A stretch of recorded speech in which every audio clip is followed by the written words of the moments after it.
رب العالمين والصلاة والسلام على سيد المرسلين أما بعد فأعوذ بالله من الشيطان الرجيم بسم الله الرحمن الرحيم الصلاة والسلام عليك يا رسول الله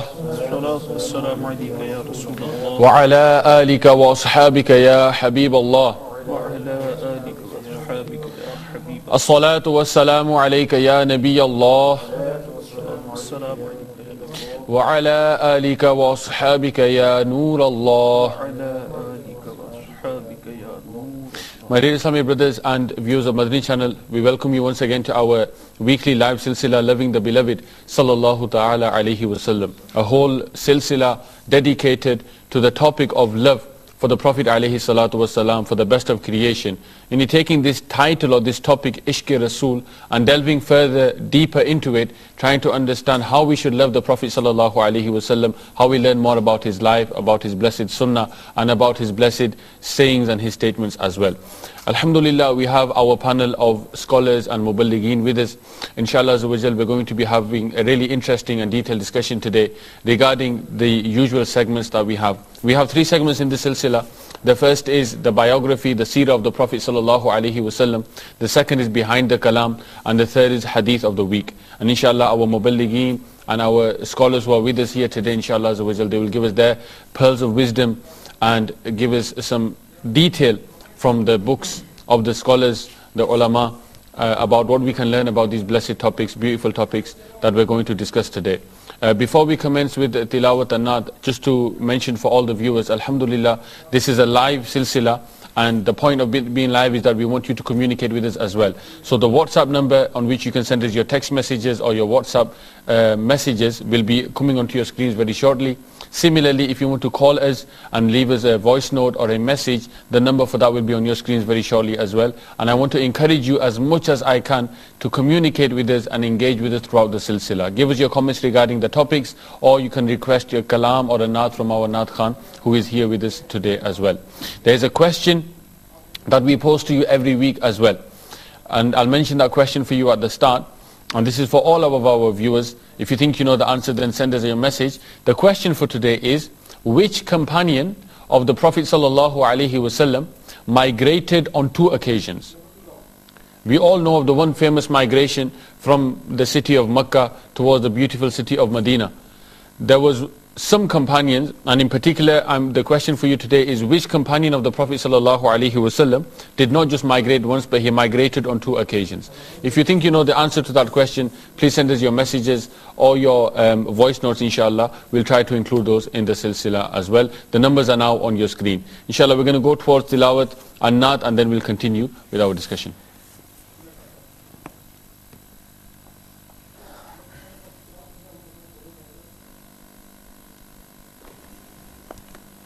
أعوذ بالله من الشيطان الرجيم بسم الله الرحمن الرحيم محمد رسول الله والذين معه وشداء على الكفار رحماء بينهم تراهم ركعا سجدا يبتغون فضلا من الله ورضوانا سيماهم في وجوههم من أثر السجود ذلك مثلهم في التوراة ومثلهم في الإنجيل كزرع أخرج شطأه فآزره فاستغلظ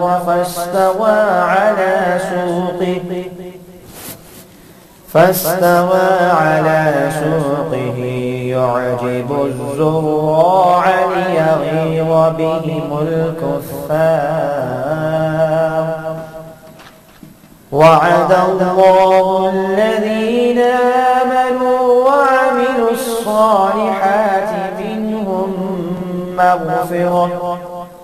منهم مغفرة وأجرا عظيما آمنت بالله صدق الله العظيم. Subhanallah, mashallah. Alhamdulillah, my dear Islamic brothers, you join us in our live silsila Loving the Beloved Sallallahu Alaihi Wasallam. The question for the viewers today, I'll just repeat that again. The question is, which companion of the Prophet Sallallahu Alaihi Wasallam migrated twice on 2 occasions? If you think you know the answer, the numbers are on your screens. Please send us your text message and your voice notes, or ring in with your answer, inshallah. We'll try to include those in our silsila. We're going to go towards a kalam in praise of the Prophet Sallallahu Alaihi Wasallam before we discuss the rest of our discussion, inshallah. صلوا على الحبيب صلى صلى الله الله تعالى تعالى على على محمد محمد صلى الله تعالى عليه وآله وسلم.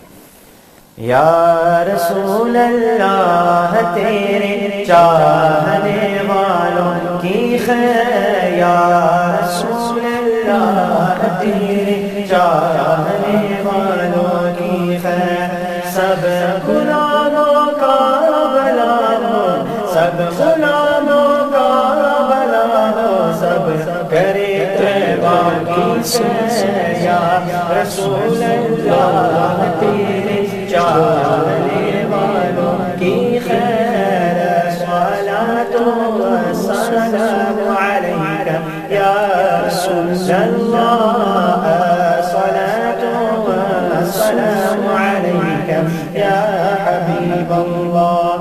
کاش کہ ہجر مدینہ مجھے کو رکھے بے قرار، کاش کہ ہجر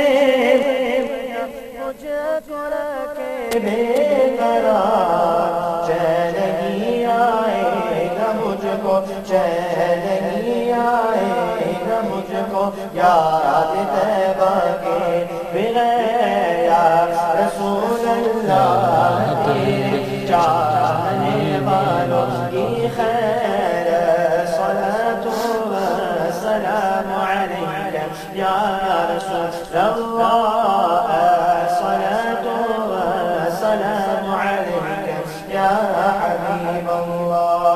غربت خزرا کو دیکھے ایک عرصہ ہو گیا، غربت خزرا کو دیکھے ایک عرصہ ہو گیا، کب کھلے گی میری قسمت، اب لگے گی کتنی دیر، یا رسول اللہ تیرے چاہنے والوں کی خیر، صلاۃ و سلام علیک یا رسول اللہ، صلاۃ و سلام علیک یا حبیب اللہ.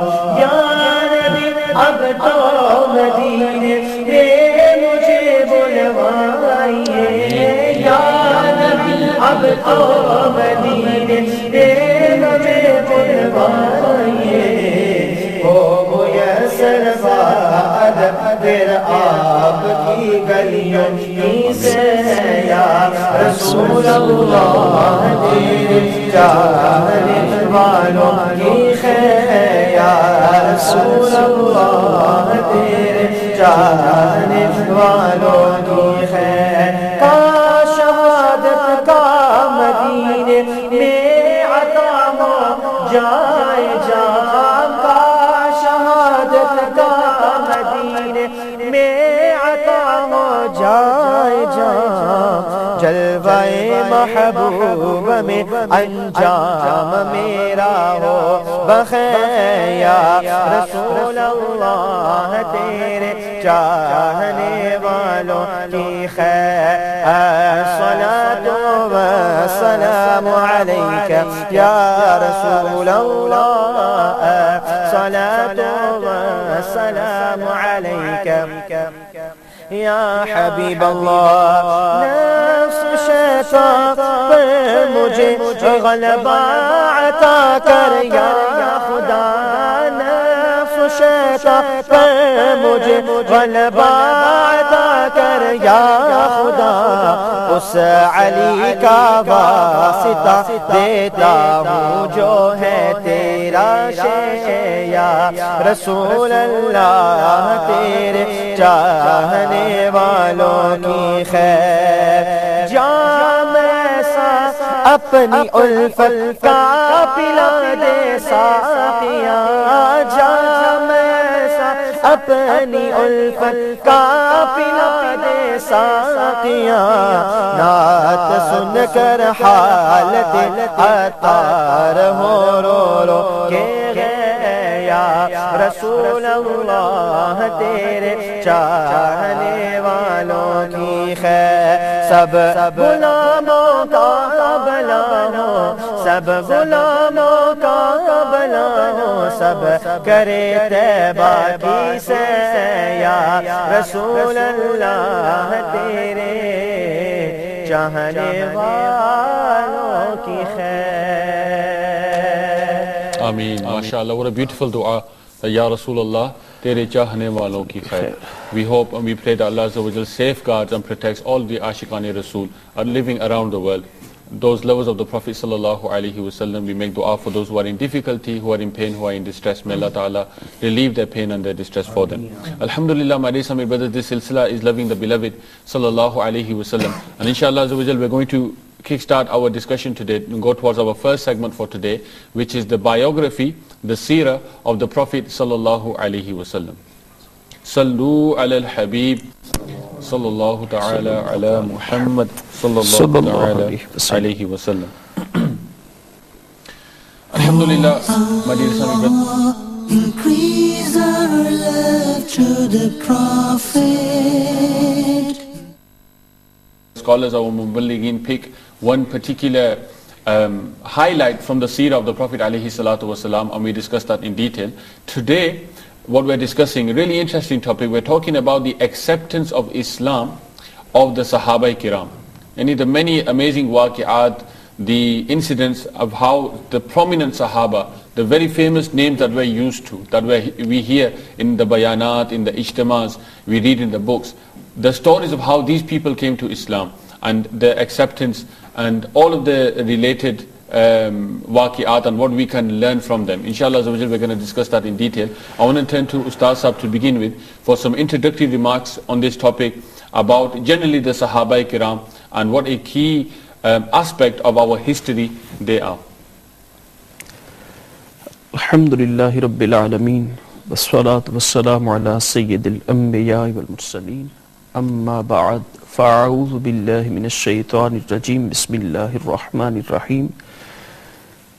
قال الله تبارك وتعالى في القرآن المجيد رضي الله عنهم صدق الله العظيم. سب سے پہلے تو کہ صحابی کہتے کسے ہیں، تو جس شخص نے بھی ایمان کی حالت میں نبی اکرم صلی اللہ تعالی وسلم سے ملاقات کی ہے، آپ کی زیارت سے مشرف ہوا ہے اور ایمان پر ہی اس کا خاتمہ ہوا ہے، تو وہ صحابی کی تعریف میں داخل ہے. اور خواہ وہ عورت ہو یا مرد ہو، بالغ ہو یا نابالغ ہو، سب کا یہ مرتبہ ہے اور سب اس کے مصداق ہیں. جو صحابی کی تعریف میں آ گیا تو وہ اس آیت پاک کا مصداق ہے کہ رضی اللہ عنہم، یعنی ان سے اللہ تبارک و تعالی راضی ہو چکا، یعنی انہیں اللہ تبارک و تعالی کی رضا کی ڈگری حاصل ہے. اور حضور نبی اکرم صلی اللہ تعالی وسلم کے صحابہ کرام کو جو بھی یقیناً مراتب عطا ہوئے ہیں وہ آقا علیہ الصلوۃ والسلام کے توسط ہی سے ہوئے ہیں، بلکہ جس کو بھی جو مرتبے حاصل ہوئے ہیں انہی کے صدقے سے ہوئے ہیں. اور صحابہ کا بھی یہ مرتبہ کہ اتنا بلند ہو چکا، جب ایمان لے آئے، ایمان کی حالت میں نبی اکرم صلی اللہ تعالی وسلم سے ملاقات کر لی ہے اور ایمان پر ہی خاتمہ ہوا، تب وہ ایسا مرتبہ ہے کہ بعد والے یعنی تابعین سے لے کر قیامت تک جتنے بھی کوئی ولی ہو، کتب ہو، ابدال ہو، غوث ہو، وہ کسی صحابی کی گرد راہ کو نہیں پہنچ سکتا. ایسا مرتبہ ان کو حاصل ہو چکا اور ان سے اللہ تبارک و تعالی نے وعدہ فرمایا ہے، جیسے قرآن پاک میں وَكُلًّا وَعَدَ اللَّهُ الْحُسْنَى، یعنی اللہ تبارک و تعالیٰ نے ان سب سے بھلائی کا وعدہ فرمایا ہے, سبحان اللہ. حسنہ کا, گویا کہ جنت کا وعدہ فرمایا ہے. سبحان اللہ. اور بارہا مقامات پر جو ہے ان کی تعریف اللہ تبارک و تعالیٰ نے بیان فرمائی ہے. سبحان اللہ. فرمایا اولئک عنہا مبعدون, کہ یہی جو ہیں یعنی یہ جہنم سے دور رکھے گئے ہیں. سبحان اللہ. لا یسمعون حسیسہا, کہ یہ وہ گروہ ہے صحابہ, وہ لوگ ہیں کہ جو جہنم کی بھنک تک نہ سنیں گے. اور کل بروز قیامت ان کا مرتبہ کیا ہوگا؟ وَتَتَلَقَّاهُمُ الْمَلَائِكَةُ, فرشتے ان کا استقبال کریں گے. کیا بات, سبحان اللہ, ماشاءاللہ. تو اللہ تبارک و تعالیٰ نے قرآن کریم میں بارہا مقامات پر, اس کے علاوہ بھی کتنے مقامات ہیں جہاں صحابہ کرام کی عظمت کو بیان فرمایا ہے, ان کی تعریف فرمائی ہے. اسی طرح خود نبی اکرم صلی اللہ تعالی وسلم نے اپنے صحابہ کے بارے میں, جیسے آج ہمارا بھی موضوع ہے کہ ان کا اسلام کو قبول کرنا کس انداز کا تھا, اس بارے میں بیان کریں گے. لیکن نبی اکرم صلی اللہ تعالی وسلم نے ارشاد فرمایا اللہ اللہ فی اصحابی لا تتخذوہم غرضا من بعدی. یعنی نبی اکرم صلی اللہ تعالی وسلم اپنے صحابہ کے حوالے سے کس قدر حساس ہیں. ارشاد فرمایا کہ خدا سے ڈرو, خدا سے ڈرو میرے اصحاب کے حق میں, یعنی انہیں نشانہ نہ بنا لینا میرے بعد. کہ کیسے؟ پھر ارشاد فرمایا کہ جو انہیں دوست رکھتا ہے تو میری محبت کی وجہ سے دوست رکھتا ہے. یعنی اس صحابہ سے دوستی رکھتا ہے, محبت کرتا ہے تو میری محبت کی وجہ سے. تو گویا کہ صحابہ سے محبت یہ نبی اکرم صلی اللہ تعالی وسلم کی محبت کی علامت. تو ہمیں کسی طرح سے بھی جب صحابہ کرام کا ذکر ہو تو بلکہ یہ لکھا ہے کتابوں میں کہ خیر ہی سے کرنا ذکر یہ فرض ہے, کہ جب بھی صحابہ کا ذکر ہو. Subhanallah, beautiful opening remarks, mashallah, about the status, the maqam of the Sahaba Ikram. In this collective group that Ustaz Sahab is referring to, that's mentioned in the Quran about their azmat, about their maqam. Shahbaz Bhai, if you can give us some introductory remarks, and then we're going to talk about specifically some of the great names and their waqiyat as well, inshallah. I think Ustaz, they began with mentioning the definition of what Sahabi is. Ji, and I think it would be useful to have that in English as well. Yeah, I can repeat that in English. Sahabi is that individual who he accepted Islam, Ji. and on the state of Iman he also passed away. That person who accepted Islam and he saw the Prophet ﷺ, and then in the state of Iman he passed away. This is what a Sahabi is. Subhanallah. Firstly, what the Ustaz Sahabi Sahab, isme one question as well. You talked about ziyarat of the Prophet sallallahu alaihi wasallam. Were there not companions of the Prophet sallallahu alaihi wasallam who could not see? But we refer to them as companions. So how would you explain that?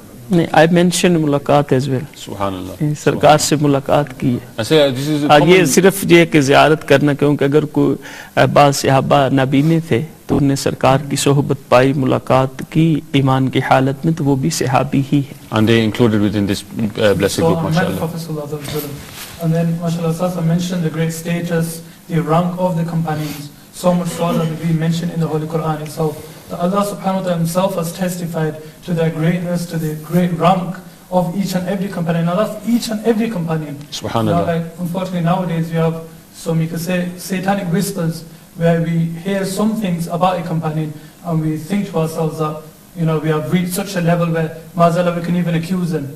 But now there's a saying of the Prophet sallallahu alaihi wasallam mentioned in Al-Mu'jam Al-Kabir that إِذَا ذُكِرَ أَصْحَابِي فَامْسِكُوا, that whenever any of my companions have been mentioned, if anybody says anything about my companions, then you need to hold your tongue. Famsiku, be careful, be cautious as to what you're going to say. Why? Because he's speaking about my companions, who subhanallah has brilliantly explained. Similarly, the Prophet ﷺ himself says, he says that Ashabi kal najum, Subhanallah. bi'ayyihim iqtadaytum ihtadaytum, that my companions are like stars. Allah. Subhanallah. بِأَيِّهِمْ اِقْتَدَيْتُمْ, whichever of them you follow, اِهْتَدَيْتُمْ, they'll guide you. Be rightly guided. Subhanallah, beautiful, mashallah, opening remarks. Asha, today, inshallah, in this segment, we're actually going to talk about not the Sahaba Ikram generally, that whole topic is very vast. We're going to talk about some selected waqiyat of their acceptance of Islam. And the reason why have we picked that specific topic, I'll tell you why. The reason is because from these waqiyat, there is so much for us to learn in terms of dedication, conviction, about how a person can change. So Ustaz Sahab, I'm going to come to yourself. Alhamdulillah, it's an open topic. You can pick any of the great companions of the Prophet alayhi salatu wasalam, every unique in their own way, amazing stories. Where would you like us to start from today? یقیناً جب بھی صحابہ اکرام کی بات ہوتی ہے تو سب سے پہلے جس ہستی کا خیال ذہن میں آتا ہے اور جس کی صحابیت ذہن میں آتی ہے وہ یقیناً سب سے پہلے ایمان لانے والے، سب سے پہلے سرکار کی تصدیق کرنے والے، سبحان اللہ، سب سے پہلے اسلام کے خطیب، سبحان اللہ، سب سے پہلے حج کے امیر، سبحان اللہ، اور سب سے پہلے خلیفہ، ماشاءاللہ، خلیفہ اول سیدنا صدیق اکبر رضی اللہ تعالی عنہ کی ذات ہے، افضل البشر بعد الانبیاء، واہ، سبحان اللہ، کہ ایسا مقام اللہ تبارک و تعالی نے ان کو عطا فرمایا ہے یقیناً جو کسی اور صحابی کا نہیں ہے۔ ہر صحابی عظمت والا ہے، ہر صحابی کی شان وراء الورا ہے، لیکن سیدنا صدیق اکبر رضی اللہ تعالی عنہ یقیناً سب سے افضل ہیں، آپ کی فضیلت سب سے زیادہ ہے۔ ماشاءاللہ، اور سیدنا صدیق اکبر رضی اللہ تعالی عنہ کے بارے میں علماء نے تو یہاں تک لکھا ہے کہ آپ کے قبول اسلام کی بات تو ہوتی ہے کہ جب سرکار دو عالم صلی اللہ تعالی وسلم نے اعلان نبوت فرمایا تو وہ جو واقعہ ہے وہ اپنی جگہ پہ ہے، لیکن یہ بھی لکھا ہے کہ اس سے پہلے بھی سیدنا صدیق اکبر رضی اللہ تعالی عنہ سے کفر ثابت نہیں ہے، اللہ اکبر، سبحان اللہ، اور آپ اس سے پہلے یعنی زمانہ جاہلیت میں بھی آپ کی ایک عزت تھی، آپ کا ایک مقام تھا اپنے قبیلے میں، ایک repetition, he had a very upstanding reputation in Makkah، سبحان اللہ، اور وہ بہت سارے اس وقت جو امور تھے ان کو جانتے، کیونکہ اس وقت یہ جس طرح بھی اسٹیٹس افیئرز چلائے جاتے ہیں اس طرح تو معاملہ نہیں تھا، تو قبائل کا معاملہ ہوتا تھا، تو آپ اپنے قبیلے کی طرف جو سب سے امپورٹنٹ رسپانسبلٹی تھی یعنی خون بہا کا جو فیصلہ کرنا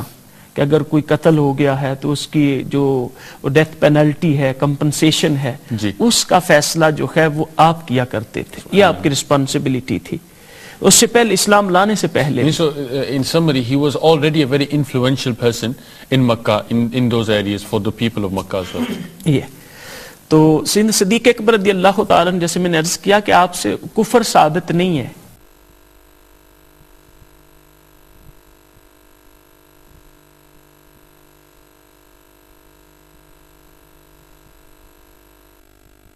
رضی اللہ تعالی عنہ سے وہ فرماتے ہیں کہ ہم بیٹھے تھے سرکار کی بارگاہ میں تو صحابہ کچھ باتیں کر رہے تھے اپنے اپنے وہ پہلے دور کی، تو سیدنا صدیق اکبر رضی اللہ تعالی عنہ نے بھی بات کی اور کہا کہ یا رسول اللہ، آپ کی زندگی کی قسم میں نے کبھی کسی بت کو سجدہ نہیں کیا۔ سبحان اللہ، اب سارے صحابہ حیران ہوئے کیونکہ اتنا عرصہ زمانہ جاہلیت میں گزرا اور یہاں تو بت پرستی والا دین عام تھا، بتوں کی پوجا ہوتی تھی، تو یہ کیسے ہوتا ہے؟ سیدنا عمر بن خطاب رضی اللہ تعالیٰ عنہ چونکہ جلالی تھے اور اس بات پر کہ ابو بکر صدیق رضی اللہ عنہ سرکار کی زندگی کی قسم بیان کر رہے ہیں، تو کہا کہ ابو بکر یہ کیا کہتے ہو، یعنی یہ کیسے ہو سکتا ہے؟ تو پھر سیدنا صدیق اکبر رضی اللہ تعالیٰ عنہ نے واقعہ بیان کیا کہ میں جب چند سال کا تھا تو میرے والد جو ہے وہ مجھے بت خانے میں لے گئے اور مجھے کہا کہ اس کو سجدہ کرو، یہ ہمارا معبود ہے، تو میں نے انہیں کہا کہ آپ ذرا باہر جائیے میں اس سے بات کر لوں۔ اب دیکھیں چند سال کی عمر میں ہی اللہ تبارک و تعالیٰ نے ان کو کیسا شعور عطا کیا تھا، تو جب آپ کے والد محترم باہر گئے تو صدیق اکبر رضی اللہ تعالیٰ نے مخاطب کیا سب سے بڑے بت کو، تو اس کو کہا کہ انی جائعن فاطعمنی، کہ میں بھوکا ہوں مجھے کھانا کھلا دے۔ اب بت کی طرف سے کوئی جواب نہیں آیا، آ بھی کہہ سکتا تھا جواب۔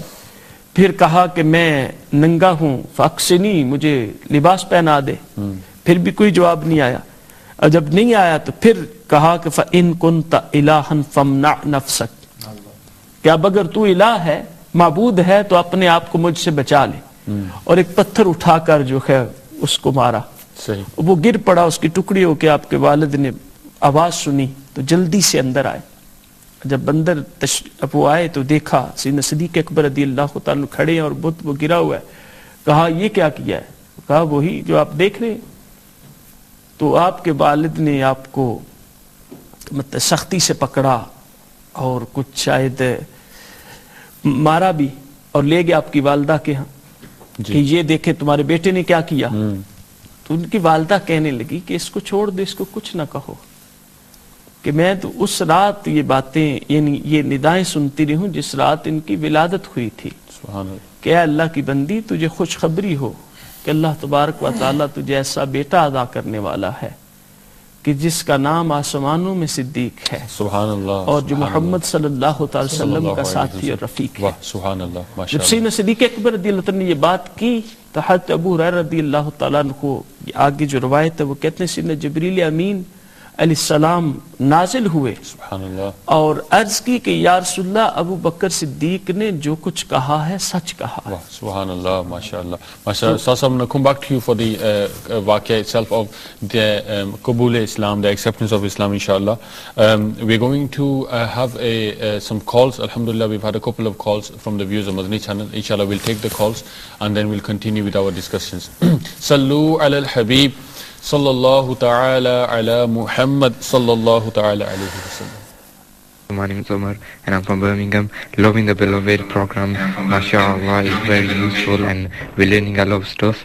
And my question was, how did Abdullah bin Salam accept Islam?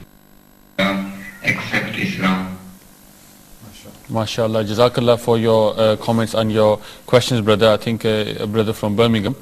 Question is regarding Hazrat Abdullah bin Salam. Inshallah, our Muballighin will have made a note of your question, and inshallah, if we have time, we'll try to answer that question for you as well. Ji, next call, please. Muhammad Wasim Attari, UK, Horisul say, once again, mashallah, very interesting topic on our beloved Prophet sallallahu alaihi wasallam. Mashallah, may Allah Azawajal reward you immensely. We watch Madani channel at my house. Madani channel has changed me and my family and the millions of people out there in the world. May Allah Azawajal reward you immensely. Please remember me in your du'as and my family and all the ummah of the Prophet sallallahu alaihi wasallam. MashaAllah, Jazakallah Wasim bhai for your call and for your message as well. May Allah Ta'ala grant you your du'as that you're making. May Allah Azawajal make grant happiness and blessings in your home as well. Jazakallah for your comments. Keep watching the silsila inshallah and try to stay with us. Just remind for the viewers of Madani channel, the question for today or for this week is on your screens. Which companion of the Prophet Sallallahu Alaihi Wasallam migrated on 2 occasions? We all know about the one famous migration from Makkah to Medina. There were some companions who also migrated on another occasion. There's a companion, very famous companion of the Prophet ﷺ, who migrated twice. If you think you know the answer, then the number for you to send us your WhatsApp messages or text messages is on your screen. Justa sab. Sayyidina Siddiq Akbar radiyallahu ta'ala Siddiq Akbar radiyallahu ta'ala anhu, جسے میں نے بیان کیا کہ ان سے کفر تو ثابت ہی نہیں، لیکن جو ان کا واقعہ ہے اسلام لانے کا، جب نبی اکرم صلی اللہ تعالی وسلم نے اعلان نبوت فرمایا تو سیدنا صدیق اکبر رضی اللہ تعالیٰ عنہ اس وقت جو آپ کا ایمان لانے کا واقعہ ہے وہ اس طرح ہے کہ آپ کی دوستی تو سرکار دو عالم صلی اللہ علیہ وسلم سے پہلے ہی تھی، اور آپ تجارت کرتے تھے. سیدنا صدیق اکبر رضی اللہ تعالیٰ عنہ بہت اچھا آپ کا بزنس تھا، کاروبار تھا. تو تجارت کی غرض سے آپ ایک دفعہ سیدنا صدیق اکبر رضی اللہ تعالیٰ عنہ گئے تو وہاں آپ نے ایک خواب دیکھا کہ ایک آسمان سے ستارہ ٹوٹا ہے اور آپ کی وہ گود میں گرا ہے. تو آپ شام کی طرف، سیریا کی طرف اپنے تجارتی سفر پر تھے. وہیں ایک راہب سے جس کا نام بحیرہ تھا، اس سے تعبیر آپ نے پوچھی کہ آپ نے لوگوں سے پوچھا میں تعبیر پوچھنا چاہتا ہوں، تو بتایا کہ یہ شخص ہے، یہ معبر ہے، انٹرپریٹیشن دیتا ہے ڈریمز کی. صحیح. تو آپ اس کے پاس گئے، اس نے پوچھا تو بتایا کہ اس طرح خواب دیکھا ہے. تو اس نے کہا کہ کہاں کے رہنے والے ہو؟ تو آپ نے بتایا کہ مکہ کا. کہا کس قبیلہ سے تعلق ہے؟ تو کہا قریش سے.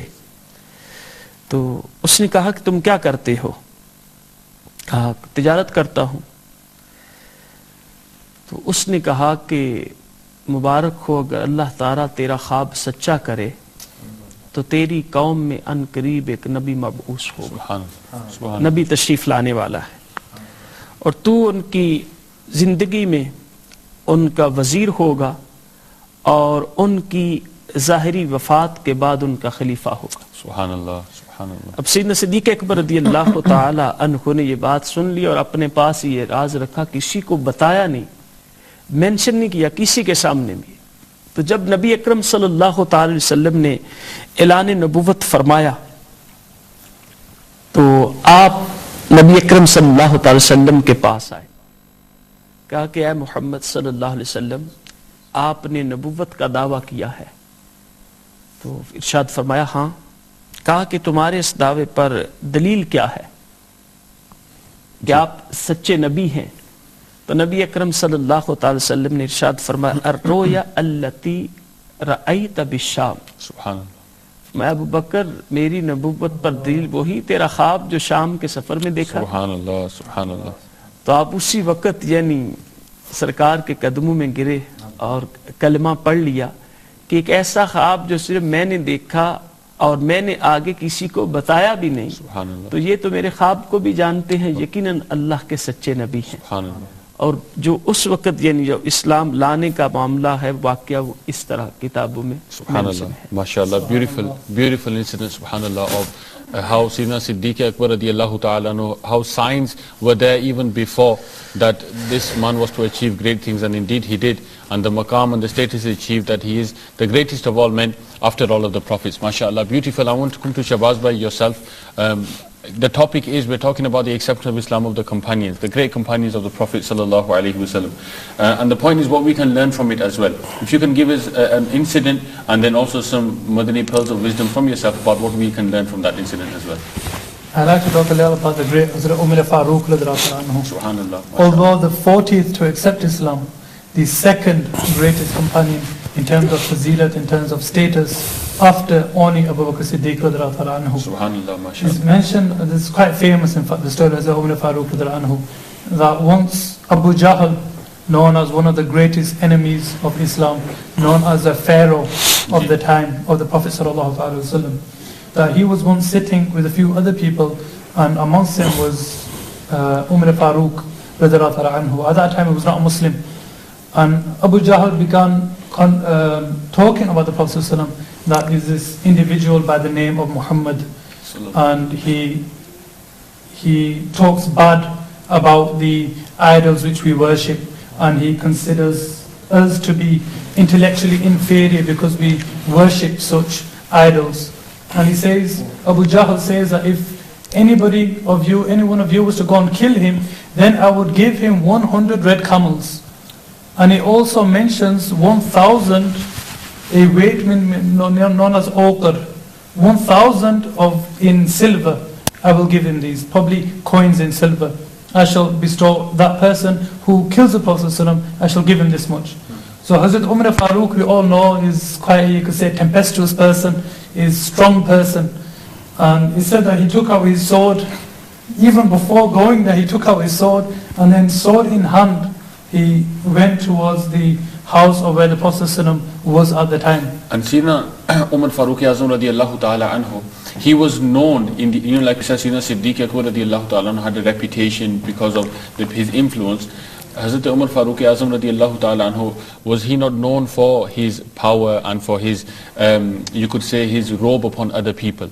No doubt he was extremely, one thing, strong. He was known as a great wrestler, that nobody in the whole of Quraysh could match him. Umar Farooq, if anybody was to, you could say, call out to him, he would. So then to put into accept the challenge of anybody. And then to put that into context, that this man who's got this reputation is with sword in his hand walking towards where the Prophet sallallahu alaihi wasallam is at that time. At the time of Dar al-Arqam, the house of Arqam radhiyallahu anhu. And then what happened after? And he said that on the way he met a friend of his by the name of Nu'aym bin Abdullah. Nu'aym, the son of Abdullah, that he met his friend. Now this friend of his, he himself at that time was a Muslim. But knowing Hazrat Umar radhiyallahu anhu, such a strong person, especially with the sword in his hand, he wasn't to admit to him that yes, I too am a Muslim. But he says, Umar, where are you going? So Umar at that time, he says, I'm going to na'uzubillah kill or chop off the head of Muhammad sallallahu alaihi wasallam. He says to him, subhanallah, look how clever you could say he is, look how intelligent he is. He says to him, before you go there, don't you think you should go to your own house, where your sister and her husband have also accepted the religion? Would you not like to go to your own house and sort that out first before going to the Prophet ﷺ? And then upon hearing this, he says that then he goes to his own house, he goes to his sister's house, Hazrat Fatima radiallahu anha. He goes to her house and she's in there along with her husband, Hazrat Sa'id radiallahu anhu. And he said that he's waiting outside and he listens to some whispers of somebody reciting something. He doesn't know what this thing is at the time. So he says he knocks on the door and then he quickly hears that the people inside, his sister and her husband, they're quickly hiding whatever scriptures that they have at the time. And when his sister opens the door, he asks his sister, the Fatima radiallahu anha, this is not obviously the Fatima, the daughter of the Prophet ﷺ, this is another Fatima radiallahu anha. He asked her, what is it you were reading? Hazrat Fatima radiallahu anha, she does not tell him. And he said that Hazrat Umar Farooq radiallahu anhu, as we mentioned, a strong person, tempestuous person, he begins to beat her husband Sa'id. So much so that he begins bleeding, and Hazrat Fatima radiallahu anha, she comes in front of him and she tries to stop him. Hazrat Umar Farooq radiallahu anhu, he also hits her. And he said that so much so that blood began to leak from her face, her nose, wherever it was. And Hazrat Umar Farooq radiallahu anhu, upon seeing this, he said that, he came back to his senses. And he said to her, he said, look, show me whatever you're reading. And she said that in the state you're in, the different narrations mentioned, that you're not in the state of purification, so first you must go and perform the ablution. Then come back and we will show you what it is. He said that Hazrat Umar Farooq radiallahu anhu, he goes, he performs ablution, he comes back and then she shows him the Quran, the scripture. And he reads the ayat, there's a few different ayat mentioned. He says, Subbaha lillahi ma fi samawati wal ard. That whatever is in the samawat, whatever is in the heavens and the skies, whatever is in there, and the earth, this does the subhan, the glorification of Allah subhanahu wa ta'ala. And upon reading these words, he said that Hazrat Umar Farooq radiallahu anhu, he is moved. That he is taken by these words and he is totally, he thinks these words cannot ever be the words of any man. No doubt they're the words of some eternal, some higher deity, some higher being. So he says, take me to the Prophet ﷺ, I would like to go to accept Islam. Wow. Subhanallah. So subhanallah, there's a few things, but I think we'll come back to what we can learn after finishing the story. Subhanallah. And then he goes to the house of the Prophet ﷺ. Again, I think it's mentioned that he had his sword in his hand, because when it said that he knocks on the door and then they answered the door. And who was with the Prophet ﷺ? The companions, and one of the greatest companions is Hamza radiallahu anhu, the uncle of the Prophet ﷺ, also the lion, known for his bravery. He himself is known as for his bravery, the lion of Allah subhanahu wa ta'ala and his messenger sallallahu alaihi wasallam. He said that when Hazrat Umar radiallahu anhu, he knocks on the door, Hazrat Hamza radiallahu anhu, he says to open the door for him. He says, open the door for Hazrat Umar. He says, if he comes in peace, then we shall accept him. But if he comes to harm anybody, then فَقَتَلْنَاهُ, then he says, I will kill him. One narration, it says, I will kill him with his own sword. This is two lines you can say. One is Umar Farooq, one is Hamza radiallahu anhu. And then Hazrat Umar Farooq radiallahu anhu comes, and when he comes to the Prophet sallallahu alaihi wasallam, Umar radiallahu anhu was such a person that even before this time, the Prophet ﷺ did dua, he prayed for Hazrat Umar Farooq radiallahu anhu accepting Islam. He said the Prophet ﷺ would do dua, Allahumma a'izz al-Islam bi ahabba al-rajulayn ilayka min Umar ibn Khattab wa Umar ibn Hisham. There's two famous Umars. One Hazrat Umar ibn Khattab radiallahu anhu, and one was Umar ibn Hisham, also known as Abu Jahl. That oh Allah, grant Islam or grant respect to Islam. With what? With one of the two individuals who are more beloved to you. And no doubt from the two, Hazrat Umar Farooq radiallahu anhu was more beloved. And he said that the Prophet ﷺ went to him, again the Prophet ﷺ praying, and the Hazrat Umar Farooq radiallahu anhu, you could say the shahada going upon his tongue, Ashhadu an la ilaha illallah wa ashhadu anna Muhammadan abduhu wa rasuluh. And he said that takbeers, everybody reciting Allahu Akbar, and the whole of Quraysh can hear it. Subhanallah.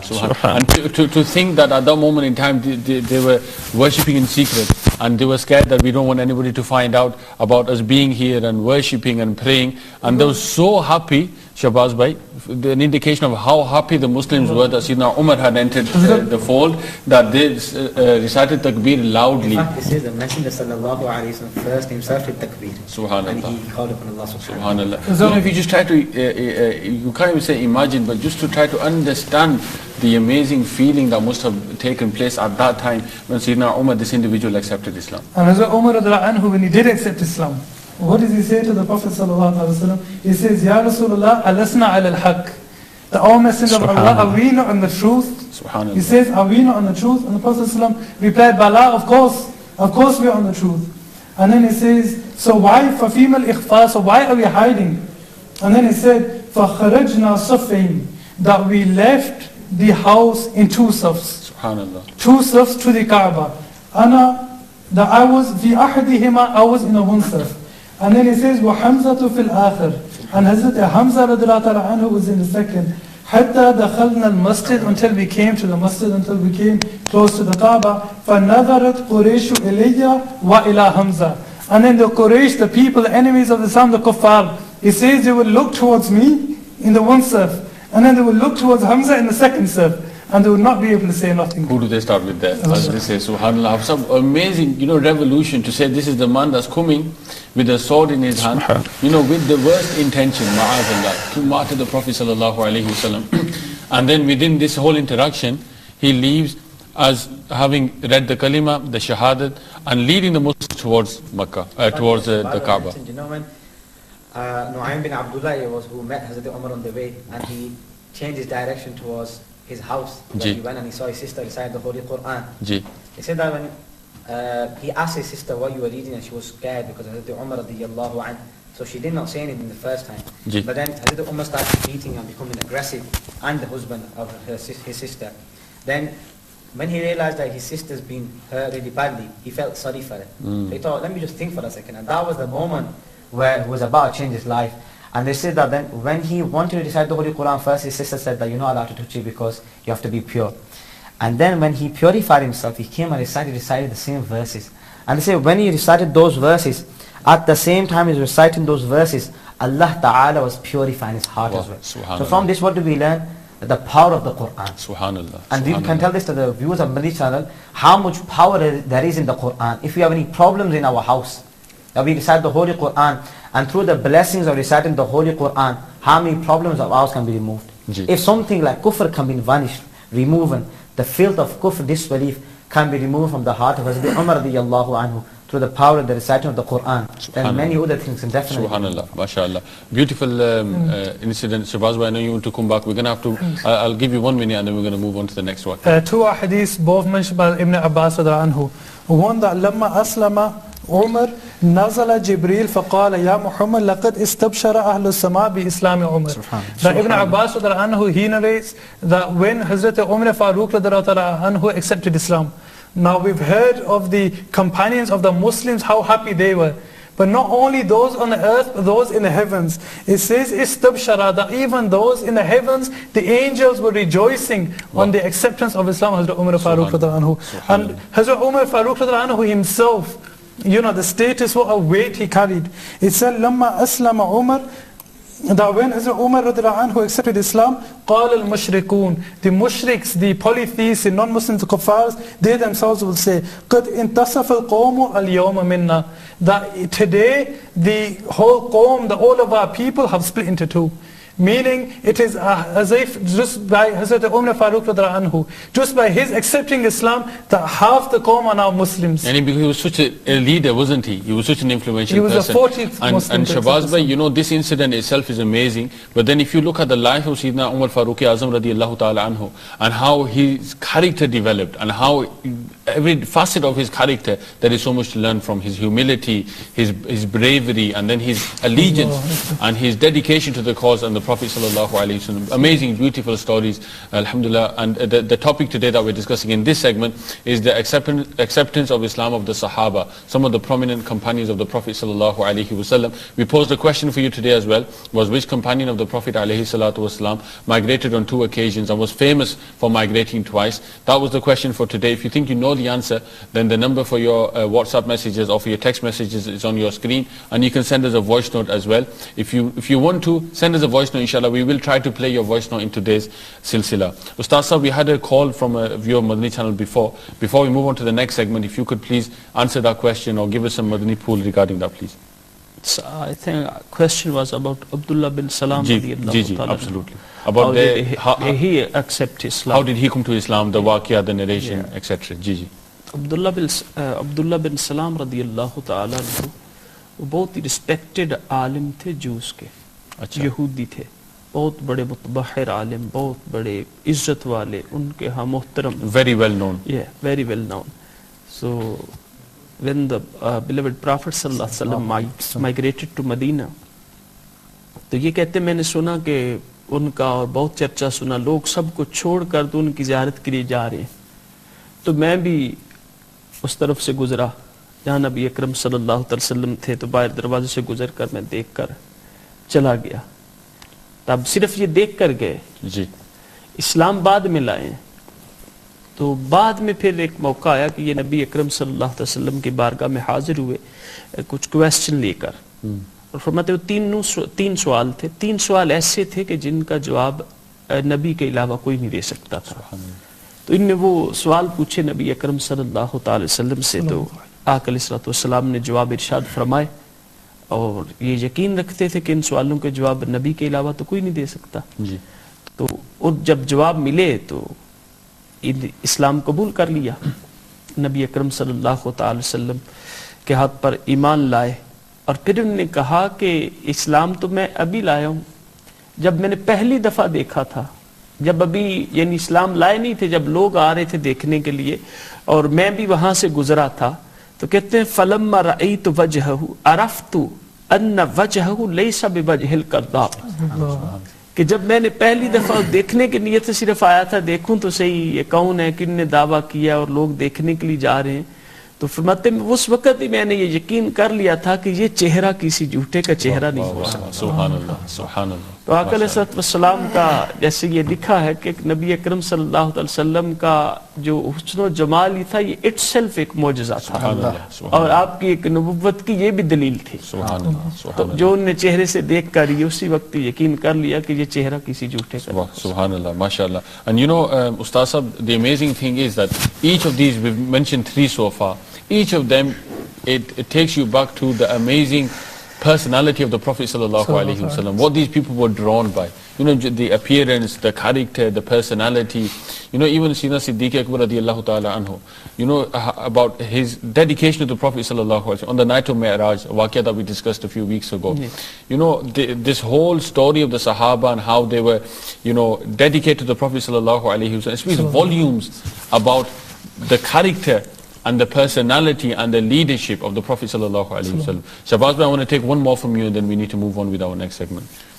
Another companion we could say of Hazrat Hamza radhiyallahu ta'ala anhu, who you kind of touched upon in the previous waqia. Yeah, it's mentioned that he accepted Islam approximately about 3 days before Hazrat Umar Farooq radhiyallahu ta'ala anhu. This is quite a quick one. So Hazrat Hamza radhiyallahu anhu, he said that at the time he was out, and he said he was a hunter, that he used to hunt, you know, even it's mentioned big animals he used to hunt.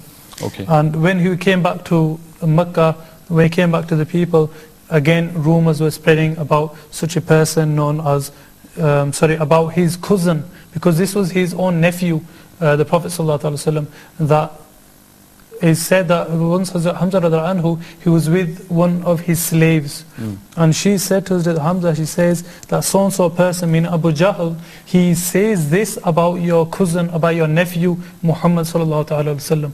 Hazrat Hamza radhiyallahu anhu himself, you know, a mighty person, he says that he says this about my nephew. He said that Hazrat Hamza radhiyallahu anhu was around about the same age of the Prophet sallallahu alaihi wasallam, that he says this about my nephew, and he says that him is mentioned not the sword but a bow and the arrow, that him is mentioned that he had the bow in his hand, and that he goes to him, he goes to Abu Jahl, and he says that he strikes him, that he strikes him until blood begins to leak from his face. And this was Abu Jahl, who was one of the most famous from the Quraysh, and he says that, is this what you say about my nephew? how dare you speak like this about my nephew? And he says, I have accepted or I believe that which my nephew preaches. Subhanallah. Subhanallah. This, the acceptance of Hazrat Hamza radiallahu anhu. And Hazrat Mir Hamza radiallahu ta'ala, he had a very close relationship with the Prophet alayhi salatu wasalam. And you know, if you again look through the books of history and the books of Seerah, the Prophet sallallahu alaihi wasallam was very, very upset when Sayyidina Mir Hamza radiallahu ta'ala anhu, when his soul was taken, when that time came. So alhamdulillah, my dear Islamic brothers and viewers of Madani channel, we've been talking about the acceptance of Islam of some of the Sahaba Kiram, some of the companions. And of course, it's a very vast topic, it's a very long topic. We don't have time to go into it all today. Maybe we'll try to revisit this topic again at some point in the future. As you know, we have different segments in this silsila. We're going to now move towards our second segment for today, which is Behind the Kalam. Second segment for today is Behind the Kalam. Sallu ala al-Habib sallallahu ta'ala ala Muhammad sallallahu alayhi wa sallam. Oh Allah, increase our love to the Prophet.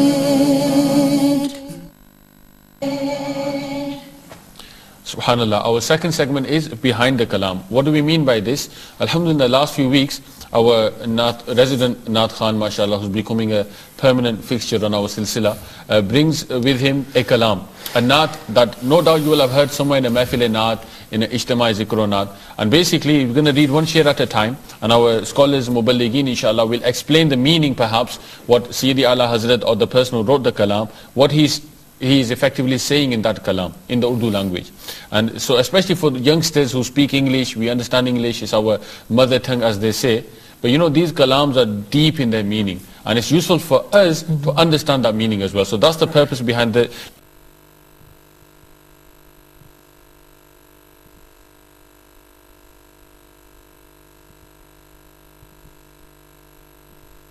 question, correct answer. Another brother has texted in, with his view on what the answer is. Hassan Ali from Warrington. Assalamu alaikum. A brother is requesting a dua for his sister. Inshallah, we'll make a dua. May Allah Ta'ala grant her shifa. Munib Shahzad from Birmingham has given the answer for the question. Another brother has texted in also requesting Chamak Tujhse Paate Hain as a kalam. If we get time, inshallah, we'll try to include that. Another brother, Muhammad Talha Attari from Manchester, has given answer to the question as well. Sudagar Hussain from Bradford, Muhammad Nisar from Manchester, and a few other brothers have texted with the answer as well. Inshallah, the answer for the question we'll give you at the end of the silsila. Hafizah, which kalam are we talking about today? Inshallah, it'll be Sayyidi Ala Hazrat's kalam, Pul se utaro, raha guzar ko khabar na ho. Inshallah. MashaAllah. If we can have the first share and then we'll start discussing. Pul se utaro, raha guzar ko khabar na ho. Jibreel par bichaaye to par ko khabar na ho. Subhanallah, subhanallah. Ji Shabazz, welcome to you first then. SubhanAllah. Sayyidi Ala Hazrat, again, in one of his beautiful kalams, he begins, he says, Pul se atara ra guzar ko khabar na ho. That is talking about the Day of Judgment again. But this, which incident when it is time to cross the bridge of Sirat. When he says pul, he's referring to the bridge. Pul means bridge, the bridge of Sirat. The bridge of Sirat. Referring to the bridge of Sirat. The bridge which, according to the riwayat, is thinner than a hair, sharper than a sword. And over the hellfire. The hellfire. I think one thing we need to understand is that the hellfire is not no ordinary fire. One thing in its might, in its the hotness it is, but another thing in that an ordinary fire that emanates light. But this fire is black. You know, there's no light being emanated from this fire. And in that state, you'll have to cross this bridge. Cross the Pul Sirat? Cross the on the Day of Judgment. On the Day of Judgment. Okay, so Sayyidi Ala Hazrat has picked that for the subject for this kalam. Yes, the subject for the kalam. In order to enter Jannah. And it says that allow us to reach our destination. That, allow us to reach our destination in such a way that the pul itself, the bridge itself, has not felt us walking above it. Subhanallah, that the bridge itself has no information or does not know that we have passed it. Allow us to pass in such a way. Jibreel par bichai, that even if Hazrat Jibreel alayhi salam, this is referring to a story, is mentioned of the Hazrat Ibrahim alayhi salam, that when he was placed on the catapult and when he was going to be catapulted into the fire, the angel Jibreel alayhi salam came to Hazrat Ibrahim alayhi salam and he asked him if he requires any help. Hazrat Ibrahim alayhi salam says that Allah subhanahu wa ta'ala knows my state, that I turn to Allah subhanahu wa ta'ala, I don't need no other help, that Allah subhanahu wa ta'ala knows what state I'm in. And then it said that Hazrat Ibrahim alayhi salam, he was thrown into the fire, and that fire, as is mentioned in the Quran, Kuni bardan wa salama, it was made cold and peaceful. Now the Prophet sallallahu ta'ala wasallam, this action of Hazrat Jibreel alayhi salam, that Jibreel alayhi salam came to Hazrat Ibrahim alayhi salam offering him help. He says that this action of Hazrat Jibreel alayhi salam, the Prophet loved this so much, he said to Hazrat Jibreel alayhi salam on the night when he was going to meet Allah subhanahu wa ta'ala. On the night of Miraj. Yes. He said that this favor, I wish to repay you for this, which you granted to my forefather Hazrat Ibrahim alayhi salam. And then Hazrat Jibreel alayhi salam had his reply. He says that, Ya Rasulullah, the Prophet asked him, is there anything you would like me to ask Allah subhanahu wa ta'ala for you? Hazrat Jibreel alayhi salam says that, Ya Rasulullah, that I wish that on the day of judgment, then when your ummah shall cross the bridge, I just beg of you, Ya Rasulullah, that I can place my wings beneath their feet for them to pass over that. And which individuals those, it's mentioned are those who recite the Durood upon you, O Messenger of Allah. Subhanallah. And here Sayyidi Ala Hazrat is saying that if that was to happen, if that was to happen, par bichhaye par ko khabar na ho. Ustad Sahab, if you can get something in the Urdu language as well, a bit of explanation of this verse here, a summary. ماشاءاللہ شباز بھائی بہت اچھے طریقے سے بیان کر چکے. یہ پل صراط کے حوالے سے ہی ہے کہ پل سے اتارو راہ گزر کو خبر نہ ہو، یعنی وہ مرحلہ جو انتہائی دشوار اور مشکل ہے. as you have mentioned, the thinner than the hair and sharper than the sword. So کتنا، اور پھر امیر اہل سنت دامت برکاتہ العالیہ he has mentioned in his one sal I think پل صراط کی دہشت، سو کہ 5000 سال اس پر چڑھنے کو لگیں گے، پھر 5000 سال آگے چلیں گے اور 5000 سال نیچے جو اس کو اترتے ہوئے، تو 15,000 ایئرس وہاں گزرنے کے لیے لگیں گے. اور نیچے جو ہے الفائر ہے، جو بھی گرے گا وہ سیدھا نیچے دوزخ میں. تو اس کے والے سے کیسے ایک دعائیہ انداز میں امام اہل سنت عرض کر رہے ہیں سرکار کی بارگاہ میں، یقیناً اس دن آپ کا ہی کہا ہوگا جیسے سرکار فرمائیں گے، تو کہ ایسے ہمیں ایسے گزار دیجئے کہ پل کو بھی نہ پتہ چلے، ورنہ ہم میں کیسی سکت کہ ہم اتنا لمبا چوڑا جو ہے وہ سفر جو ہے وہ کیسے طے کریں گے. تو آپ کا کرم ہو جائے گا، آپ شفقت فرمائیں گے، رحمت کی نظر فرمائیں گے، تو یہ بھی ہو سکتا ہے کہ آپ پل سے اس انداز سے ہمیں گزار سکتے ہیں اور گزار دیں کہ بس پل کو بھی نہ پتہ چلے. اور جبریل امین جو اپنی خواہش کے مطابق اس دن پر بچھائیں تو بس جبریل کے پروں کو بھی کوئی خبر نہ ہو، اور ہم جو ہے پل صراط پار کر اپنی منزل مقصود جنت میں پہنچ جائیں. In a sense, it's a seeking for help, isn't it?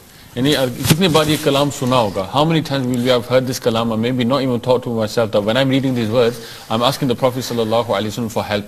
You know, this is a request in the bargah of the Prophet alayhi salatu wasalam that help me at that time of need. Subhanallah. Sab, next shape, please.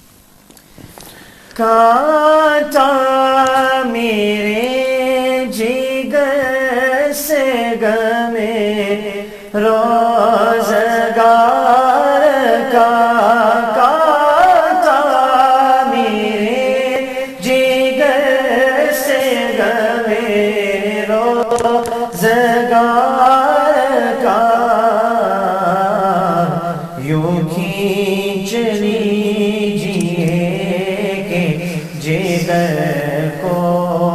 خبر نہ ہو. سبحان اللہ سبحان اللہ. یہ بھی امام اہل سنت دعائیہ انداز سے عرض کر رہے ہیں، چونکہ جب تک دل میں کو فکر معاش ہوتی ہے نا، غم روزگار، امپلائمنٹ، کہ کہاں سے ارننگ ہوگی، کیسے میں اپنا ارینجمنٹ کروں گا، کیسے سروائیو کروں گا، اس کی فکر لگی رہے تو وہ یکسوئی اور خشوع جو ہے وہ پوری جیسے عبادت کے ساتھ یا سرکار کی محبت میں ڈیڈیکیشن جو ہے اس میں کمی رہتی ہے.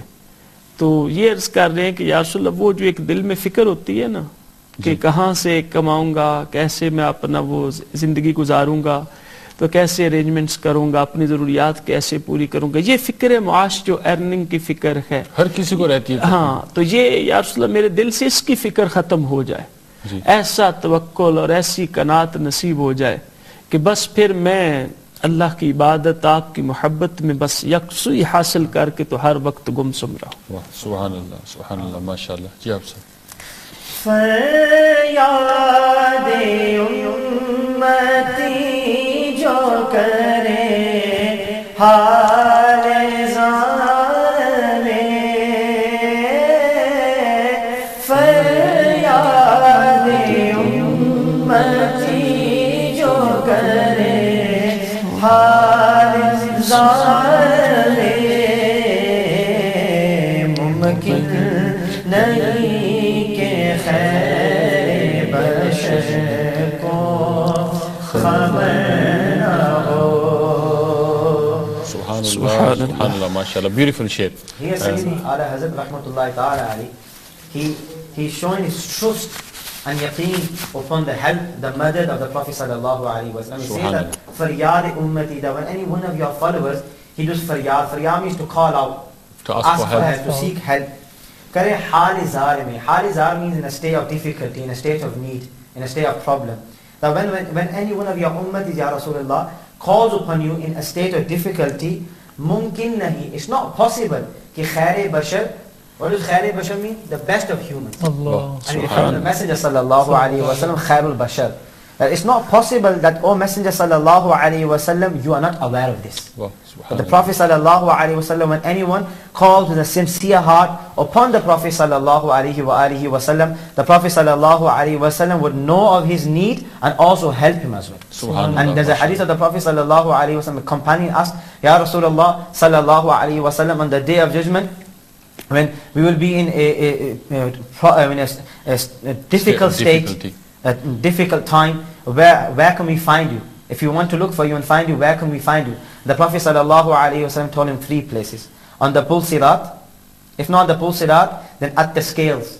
If not at the scales, then at the Hawd al-Kawthar, the pool of Kawthar, which has been given to the gift of as a gift to the Prophet sallallahu alaihi wasallam. The companion said, Ya Rasulullah, if you can't find you in any of these 3 places, the Prophet sallallahu alaihi wasallam said, these are the 3 places I will be on the day of judgment. And what will the Prophet sallallahu alaihi wasallam do there?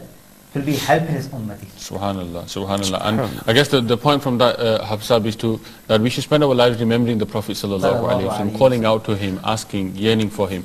And inshallah, this will bring blessings in our life. Inshallah, we're going to move on with the discussion. We've got one call from one of the viewers of Madani channel. Inshallah, we'll take that call and then continue the discussion.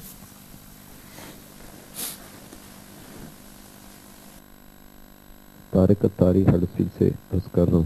ماشاءاللہ سجل بہت پیارا آپ کا سلسلہ یہ شروع ہوا ہے جس میں الحمدللہ ہمیں صحابہ کرام کے قبول اسلام کے متعلق واقعات سننے کو ملیں گے انشاءاللہ, اور ساتھ ساتھ اسپیشل یہاں کے ماشاءاللہ ینگسٹر کو صحابہ کرام کے متعلق ان کی لائف سٹوری کا پتہ لگے گا انشاءاللہ. اس سے الحمدللہ ہمارے اندر مزید علم دین سیکھنے کا اور راہ خدا میں قربانیاں دینے کا, راہ خدا میں سفر کرنے کا, علم دین سیکھنے کا شوق بڑھے گا. اللہ آپ کو خوب خوب برکتیں عطا فرمائے. دعوت اسلامی کو اللہ تعالیٰ دین 25ویں رات سے ترقیاں عطا فرمائے. آمین. السلام علیکم ورحمۃ اللہ وبرکاتہ.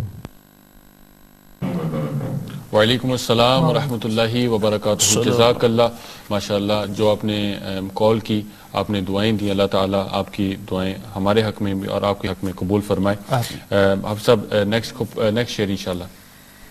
فرماتے ہیں یہ دونوں ہیں سردار دو جہاں, فرماتے ہیں یہ دونوں ہیں سردار دو جہاں. اے مرتضیٰ عتیق و عمر کو خبر نہ ہو. Subhanallah, subhanallah. So here there's mention of names or titles of some of the Sahaba, some of the companions. So who wants to... Sayyidi Ala Hazrat Rahmatullahi Ta'ala Ali, he is referring to a waqia, a hadith. The Prophet sallallahu alaihi wasallam once told Hazrat Ali radiyallahu ta'ala an that Hazrat Abu Bakr Siddiq, who is being referred to as Atiq here. Okay. And Hazrat Umar radiyallahu ta'ala anhu, You mentioned by name. Yeah, they are Sardar-e do Jahan. They are the kings of both worlds, in the dunya and in the akhirah as well. And there's another waqiyah where the Prophet sallallahu alaihi wasallam had Hazrat Abu Bakr Siddiq on one side and Hazrat Umar radiyallahu anhu on the other side, and he said that on the day of judgment when I will be resurrected from my grave, I will have Hazrat Abu Bakr in the same manner on my right hand side in the right hand and Hazrat Umar in the left hand. This is the manner that they will be raised on the day of resurrection. And another hadith, the Prophet sallallahu alaihi wasallam said that my two ministers in this dunya are referring to Sayyidina Siddiq Akbar radiyallahu ta'ala anhu and Sayyidina Umar Farooq. And here the Prophet sallallahu alaihi wasallam said to Ali that don't tell Hazrat Abu Bakr Siddiq and don't tell this to Hazrat Umar radiyallahu ta'ala anhu that they are Sardar-e do Jahan, that they are the kings of both worlds. So Allah Hazrat says, فرماتے ہیں یہ دونوں ہے سردار دو جہاں. اے علی، او علی، عتیق یعنی صدیق اکبر اور عمر کو خبر نہ ہو. Don't let them come to know about it. Murtaza, a Murtaza. Murtaza was a title of Hazrat Ali رضی اللہ تعالی عنہ کہ او علی، عتیق و عمر یعنی صدیق و عمر رضی اللہ عنہما کو خبر نہ ہو. Don't let them come to know about it. سبحان اللہ، سبحان اللہ. یعنی دنیا میں تو وہ خلیفہ بنے نا. جی جی. اور آخرت میں بھی، کیونکہ حدیث پاک میں ہے کہ نبی اکرم صلی اللہ علیہ وسلم نے ارشاد فرمایا یا علی جو کہ ہادان سیدہ کہول اہل الجنہ، کہ یہ دونوں جو ہیں یعنی ابو بکر صدیق اور حضرت عمر بن خطاب رضی اللہ تعالیٰ عنہما، یہ جنتی جو اودیڑ عمر ہوں گے ان کے سردار ہیں. سبحان اللہ. تو اس طرف بھی اشارہ کہ یعنی سردار دو جہاں میں، جہاں بھی اور وہاں بھی. سبحان اللہ. اور حکیم مفتی حکیم احمد یار نعیمی علیہ رحمہ نے اس کی وضاحت فرمائی کہ یہ کہول جو ہے تو یہ اس ایج کو کہا جاتا 30 سے اوپر 50 تک. سبحان اللہ. تو اس کو کہول کہا جاتا ہے. تو ویسے تو جنت میں سب کی 30 سال کی عمر ہوگی، مرد جو ہیں وہ 30 ایئرز اولڈ اور جو عورتیں ہوں گی وہ 18 ایئرز اولڈ. تو یہی رہے گی، اس سے بڑھے گی نہیں. لیکن اس سے مراد ہے کہ وہ جو لوگ اس سے اوپر ایج کے فوت ہوئے دنیا سے، جی ان کی ایج 30 سے زیادہ تھی اور اس وقت وہ فوت ہوئے، تو ان کے سردار جو ہیں وہ یہ ہیں سیدنا صدیق اکبر رضی اللہ تعالی عنہ اور سیدنا عمر بن خطاب رضی اللہ تعالی عنہ. اور اس میں چونکہ دوسری طرف حدیث پاک ہے امام حسن رضی اللہ تعالیٰ عنہ اور امام حسین رضی اللہ تعالیٰ عنہ، تو فرمایا سیدہ شباب اہل الجنہ، کہ یہ جنتی نوجوانوں کے سردار ہیں، کہ وہ دونوں leaders of the youth of paradise. سبحان اللہ، ماشاءاللہ. And you know here as well, the amazing thing is, look at how Sayyidi Ala Hazrat Imam Ahl Sunnat has taken a waqiyah, and because you know the whole point of the ash'ar in this kalam is khabar na ho, how he's taken that and fitted it in here in such a beautiful and amazing way. You know the mind is a respect and tribute to Hazrat Umar Farooq and Hazrat Abu Bakr Siddiq also as well, with the mention of Hazrat Ali radiyallahu ta'ala. But you know the talent here, Hafiz Sahab, of poetry and you know making the words fit within the sentence and the wazn and all of these kind of things. This is, you know, this is not something that, like we've said many times before, something not that can be learnt. You know, this is a gift from Allah Azza wa Jalla. Subhanallah. Ji, aap sab quickly running out of time. Inshallah Azza wa Jalla. Maqta inshallah. उनके सिवा रज़ा कोई हामी नहीं जहाँ गुज़रा करे पिसर पे पेदर को खबर ना हो. Ji, Maqta, the last share of this kalam. MashaAllah. Unki Sawar again, Allah Hazrat in the last share, he's, you could say, talking to himself and he's addressing himself, saying that Unke Sawar Riza koi hami nahi jahan. And now again is going back to the day of judgment, referring to the day of judgment when the father will not help the child, when the mother will not help her own child, when a child will not help the mother or father, when nobody will look towards anybody else, but they'll only be thinking about themselves. They'll be saying, nafsi, nafsi. That on that day, the Prophet ﷺ, on that day when a child will not think about his father, the Prophet ﷺ will be our help. It's mentioned about that day, يَوْمَ يَفِرُّ الْمَرْءُ مِنْ أَخِيهِ وَأُمِّهِ وَأَبِيهِ وَصَاحِبَتِهِ وَبِنِيهِ. On that day when the man, he'll run away from him. He'll run away from his father, from his mother, from his brothers, from his wife or any spouse. He'll run away from them. On that day, who will be the helper? None other than the Prophet sallallahu alaihi wasallam. Subhanallah, subhanallah. MashaAllah. We're going to move towards our final segment for today. We are running out of time. We've had a question from one of the viewers of Madani channel. We were talking about the fazail of the Sahaba, the companions, and about the acceptance of Islam. One of the viewers of Madani channel has texted in that, can you please mention some fazail of Hazrat Amir Muawiyah radiyallahu ta'ala anhu. Another brother has texted in with the answer for today's question, which is on your screens as well. An Islamic sister has texting with the answer to the question as well. Another request for a kalam, chamak tujhse paate hain, a request for a kalam, bula lo phir. Inshallah, what we'll try to do when the silsila is nearing its end, inshallah, we'll get Hafiz Sahib to read a couple of ashar of both of those kalams. Inshallah, we're going to move forward towards our third and last segment for today, which is Hadith of the Week. Sallu ala al-Habib, sallallahu ta'ala ala Muhammad, sallallahu ta'ala alayhi wa sallam.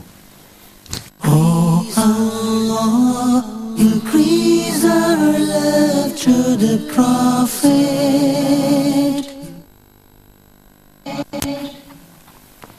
Subhanallah. This is the segment in which, alhamdulillah, every week we have a hadith pak, a short narration of the Prophet sallallahu alaihi wasallam, which our scholars and muballighin mention, and then after mentioning the hadith, we talk about what the scholars have written as learnings that we can derive from this hadith, what we can apply in our lives. So something practical for us to take away. Shabazz, I'm going to come to you. Which hadith pak, which narration have you picked for us for today?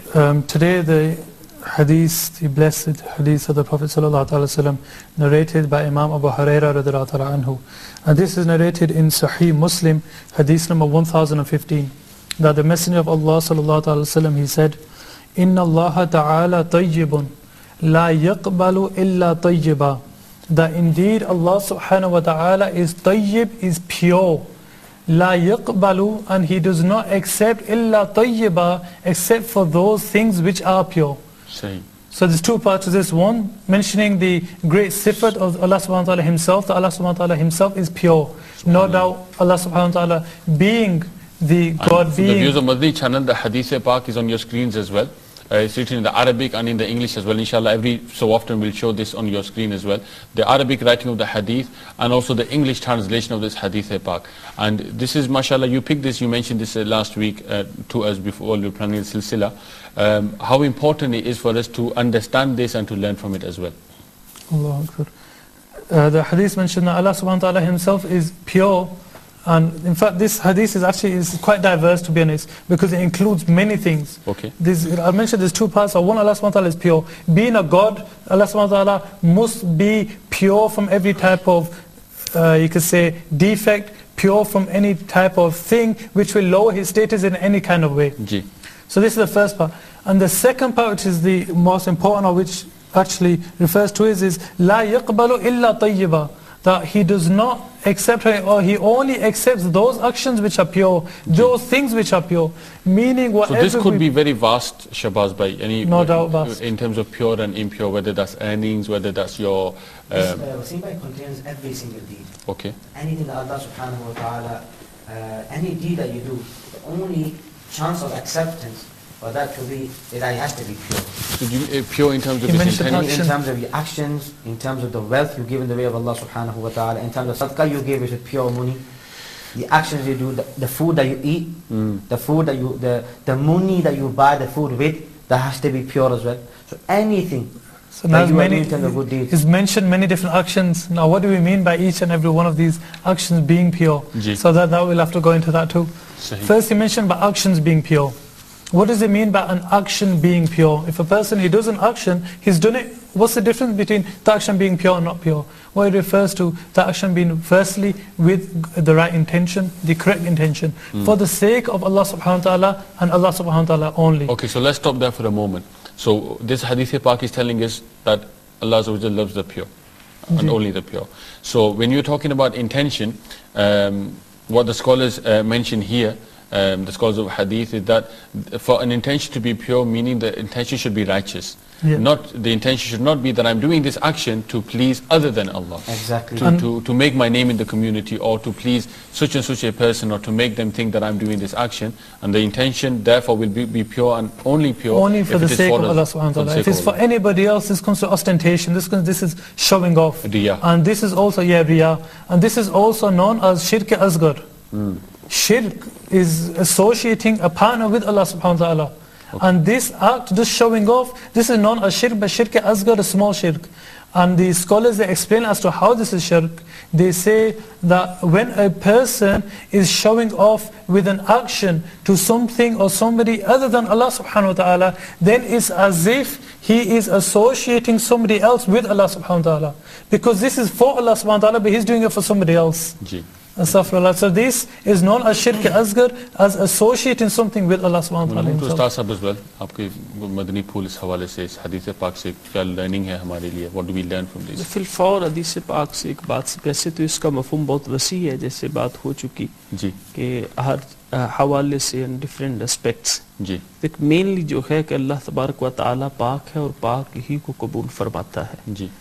सो इस यानी बाज लोग जो है उनकी income, उनकी earning, उसके जो सोर्सेज हैं वो जायज़ नहीं होते। झूठ बोलकर कमाई की, धोखा देकर कमाई की, या और जैसे ब्राइबरी या इसी तरह इंटरेस्ट जी, तो ये लेकर अब वो उसको खर्च करना चाहे अल्लाह तबारक व तआला की बारगाह में, वो उससे लेकर जानवर ज़बा करें, वो गुरबा की, मसाकीन की उससे मदद करें, यतीमों की मदद करें, या और वेलफेयर के कोई काम करते हैं जी, एंड समझने कि हम नेकी कर रहे रिवार्ड जी जी। so, फिर मैं ऐसा नहीं है कि तुम हराम कमाई करके अल्लाह ताला की राह में खर्च करो और उस पर सवाब की उम्मीद रखो, बल्कि इमाम अहले सुन्नत ने फरमाया ये तो निरा वबाल है, और कि हराम का कमा कर और उसका सदका करना और उस पर सवाब की नीयत रखना। और बाज़ उलमा जहाँ तक ये नहीं कि इस पर तो कुफर का भी खदशा है कि हराम चीज़ जो है वो सदका करके और उस पर सवाब की नीयत रखना। तो इससे यानी बता दिया कि अल्लाह तबारक व तआला पाक है, तय्यब है और पाक ही को कबूल फरमाता है। And I think another important point here for viewers of Madani Channel to grasp as well is that the opportunities for haram being involved in your earnings, the opportunities for this are increasing day by day. You know, you mentioned a few examples, whether it's, you know, doing fraud, whether it's claiming benefits inappropriately, or, you know, tax evading, or, you know, sadly an industry has come up these days of, you know, dodgy personal injury claims. You know, where, and you know, the excuse that people give is, oh well, you know, we're only taking off insurance companies, or, you know, it's not like we're deceiving other Muslims. You know, we give ourselves these thoughts to make ourselves feel better, whereas we know deep down in our heart of hearts that in order to get this money I have to lie. You know, this point you just mentioned about that we're not deceiving Muslims, we might be deceiving others. Islam doesn't even allow us to deceive non-Muslims as well. Yani we know, but what I'm saying is, the point is that the reason these things come up is, you know, वो कहते हैं ना अपने आप को एक to give yourself make yourself feel better, to give yourself a bit of comfort. You tell yourself, well, actually, you know what I'm doing is not that bad. You know, in our heart of hearts, I think the simple test is this, Shabazz bhai. If in order to get this money I had to tell a lie, I think a simple rule is there's something dodgy going on there, isn't it? There's a beautiful example the Prophet gives. No doubt, the example of the Prophet is beautiful. In this same hadith he mentions, he said that the narrator mentions, Summa dhakara rajul, that the Prophet they mentioned a man. And they give an example of a man, yutilu safar ash'atha aghbara, that he travels, he's on a long journey, he's traveling on a journey, a long one, and it says ash'atha, that his hair is all, you can say, scattered, disheveled, aghbara, and his clothes are all dusty. It says yamuddu yadayhi ila sama, that he raises his hands to the sky. He's doing dua to Allah subhanahu wa ta'ala, raises his hands to the sky, Ya Rabbi, Ya Rabbi. He says that, oh my Lord, oh Allah, oh Allah, wa mat'amuhu haram. And his food, it is haram. Wa mashrabuhu haram. And his drink is haram. Wa ghudhiya bil haram. All his nourishment, it is all haram. His clothing, everything. فَأَنَّا يُسْتَجَابُ لِذَلِكَ. So how is it possible that his dua will be accepted? Allahu Akbar. And then it's a common complaint, isn't it? I'm asking for dua, I'm making dua, dua is not accepted. Ustaz Sahab, you know as well, mashallah, you're a preacher and you get people who meet you all of the time that my du'as are not accepted. Kya kabhi humne ye ghaur kiya hai? We have actually thought to ourselves and analyzed, what I'm bringing home, is that 100% halal? Is it 100% pure? What I'm feeding my family? And you know, why do we go towards fraud? You know, one of the fundamental reasons why we're going towards is because what you call in the Urdu language lalach, you know, hirs. We're always wanting more. For what reason? And you know, one thing I always remember, I was speaking once with this guy was very wealthy, businessman, you know, he had the latest cars. And you know, he said something which stuck with me, and he says, you know, when you're young and you're growing up, you always see somebody's car and you think, you know, I want to drive that car one day. You know, the latest model, brand new, all the mod cons, the leather seats, the, you know, heated seats, everything in there. And he goes, you always want it. And he goes, you know, I managed to get it because of my business and what have you. And he goes, I drove it first day, thought, yeah, I had that feeling, yeah, people are looking at me, I'm enjoying this car. And he says, day 2, that feeling went down a little bit. Day 3, he goes, in about 2 weeks' time, he goes, I thought to myself, this car does exactly the same thing that my 20-year-old car was doing as well. And he takes me from A to B. That whole maza dies out after 1 week. Probably slightly faster, but it is the same thing. Exactly. And the point is, all of this, you know, fraud and haram that we're doing, for what? Something that is materialistic. And the enjoyment of that will die down after a short period of time. But the guna of what you've done, the haram that you earned, that you put inside your home, that will stay with you forever. Forever, until his grave and in the akhirah. You know, Allah Ta'ala has encouraged us, in fact, commanded us to stick to pure things. He even commanded the messengers. Allah Ta'ala says in the Quran, Ya ayyuha rusulu kulu minat tayyibat. O messengers, consume from that which is pure. And in another place, Allah Subhanahu wa Ta'ala commands the Muslims as well, Ya ayyuha alladhina amanu kulu minat tayyibat. Subhanallah. O believers, eat from that which is lawful. And Imam Nawawi says in Shara regarding at-tayyibat, he means halal. He means pure things. So the point I'm trying to make here is that Allah Subhanahu wa Ta'ala has commanded the messengers. Allah Subhanahu wa Ta'ala has commanded the believers to consume that which is pure. Now if we claim to be believers, then what is our state today? What are we consuming? Are we consuming halal things or haram things? The food, the income that we are bringing home, is that from halal earnings or is it from haram earnings? And from, with regards to food as well, you know, there's a lot of carelessness about when you eat and where you eat from and those kind of things. I guess there's a point here for us to be very careful about what we're consuming in terms of food as well. Definitely, especially in this country, we've got to be very careful with what we are consuming, because especially the ruling on chicken and everything is a very sensitive issue as well. And we Muslims, we need to be a bit more careful on this case as well.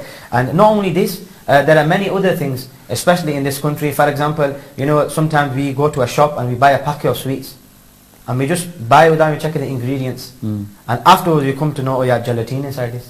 And Muslims are not allowed to eat gelatin. But nowadays you get some that says halal gelatin as well. So you've got to be very, very careful. Of course, 100. The best rule, like you say, is to avoid anything which you know is haram or anything that you've got doubt over. Yeah, mashkoor. And so to go towards something which you think is 100% halal. Well, we're going to have to sadly close the topic because we're running out of time. I'm going to come to our scholars who are with us today, alhamdulillah, for them to give us their summary of today's discussion, any final points that they want to leave for the viewers of Madani channel. And then inshallah Hafiz Sahib is going to read us a few ash'ar of the chosen kalams before we close our silsila. Ustaz Sahib, welcome to yourself first. यही अर्ज करेंगे जैसे आखिरी हदीस पाक जो बयान की गई है, इस पर तवज्जो करें।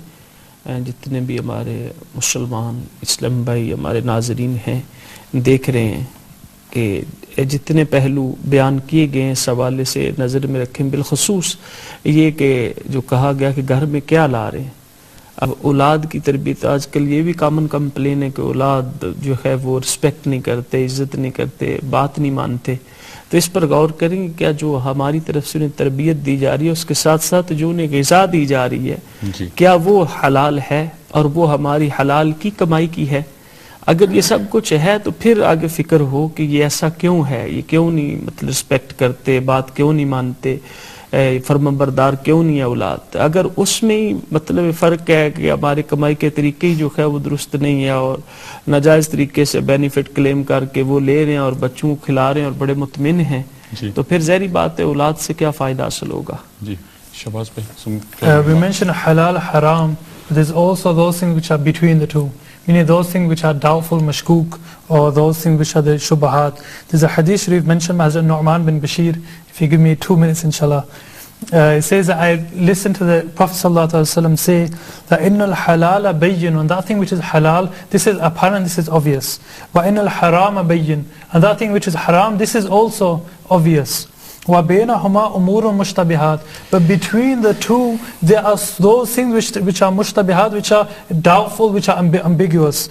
La ya'lamuhunna kathirun min an-nas, which many people do not know about. فَمَنِ اتَّقَ الشُّبُهَاتِ, so whosoever fears or remains away from these things which are doubtful, the ambiguous things, فَقَدْ إِسْتَبْرَأَ لِدِينِهِ وَعِرْضِهِ, then he has saved his religion and he has saved his honor. وَمَنْ وَقَعَ فِي الشُّبُهَاتِ, and whosoever falls within these shubahat, within these doubtful things, وَقَعَ فِي الْحَرَامِ, then he has fell into performing or committing haram acts. كَالرَّاعِ, then the Prophet gives an example. لَكَ الرَّاعِ, a shepherd, يَرْعَى حَوْلَ الْحِمَى, where he herds his cattle in his own boundary, or right at the edge of the boundary. He says that yushiku an yaqa'a fihi, then is it not possible for those cattle to go on the other side, or go on the other side of the boundary, to pass that boundary? Allah, he says, beware. Wa inna likulli malikin hima, that indeed for every king, meaning for Allah subhanahu wa ta'ala too, for every king there is a hima, there is that boundary which that king himself has set. Allah wa inna himallahi maharimuhu, that beware the boundaries which Allah subhanahu wa ta'ala has set are those things which are haram. Allah wa inna fil jasadi mudgha, and then it mentions that within the body there is a mudgha, there is an organ, a piece of flesh. Idha salihat salahal jasadu kulluhu, when this piece of the flesh is sound, when it remains good, then the whole body is fine. And what is it referring to? Allah wa hiya al-qalb, this is the heart. That listen to what your heart says. It says that your heart's a mufti. Most of the times we know that this act is wrong, and our heart even says it's wrong, but we give ourselves excuses that oh, it's fine, or things like that. But the point is that there are two things. There is a halal and haram, but there's also something else which is mushtabihat, the ambiguous things, the doubtful things which you're not sure this is halal or haram. Then ask your heart, and your heart will tell you that this is incorrect. Then refrain or remain away from those things. Just like a farmer, when he herds his sheep, he will not go to the boundaries because he knows that it's possible, these are just animals. They will pass the boundary, then there will be problems ahead. SubhanAllah, beautiful explanation and beautiful way for us to understand as well how not only should we stay away from haram, stay away from those things that cause you doubt. And like Shahbaz said, in your heart of hearts, if you know that this is not right, it's 50-50, best advice is to stay away from it. And just one point to add to what Shahbaz was saying, always keep in touch with the ulama kiram. Yeah, don't be making judgments yourself about that definitely this is jais for me. Alhamdulillah, we have some great scholars amongst us, and the ulama kiram, they are the inheritors of the prophets. Spend time with them, serve them and learn from them. Inshallah, when we stay with the ulama kiram, we will be rightly guided. Habsab, inshallah, we're going to come to you for the kalam. A brother was asking the name of the kalam that you were reciting today. Gigi. That was Sayyidi Ala Hazrat Kalam, Pul se utaru raha guzar ko khabar. Subhanallah. And if somebody wants to find it, they can find it in Ala Hazrat's compilation, which is known as Hadaik-e-Bakshish, which is available from Dawat Islami's publishing department as well, Maktabatul Madina. Habsab, a couple of ashar of each kalam, please. Sallu ala al-Habib sallallahu alaihi wasallam. चमक तुझसे पाते हैं सब पाने वाले, मेरा दिल भी चमकाने वाले। मैं मुजरिम आका, मुझे साथ ले लो, मैं मुजरिम हुआ, मुझे साथ ले लो, कि रस्ते में है जा बजा ताने वाले। तू जिंदा है वल्ला, तू जिंदा है वल्ला, तू जिंदा है वल्ला, तू जिंदा है वल्ला। عالم سے شب جانے والے رضا نفس دشمن ہے دم بنا رضا نفس دشمن ہے دم بنا تم نے دیکھے ہیں چندرانے والے چمک تجھ سے پاتے ہیں سب پانے والے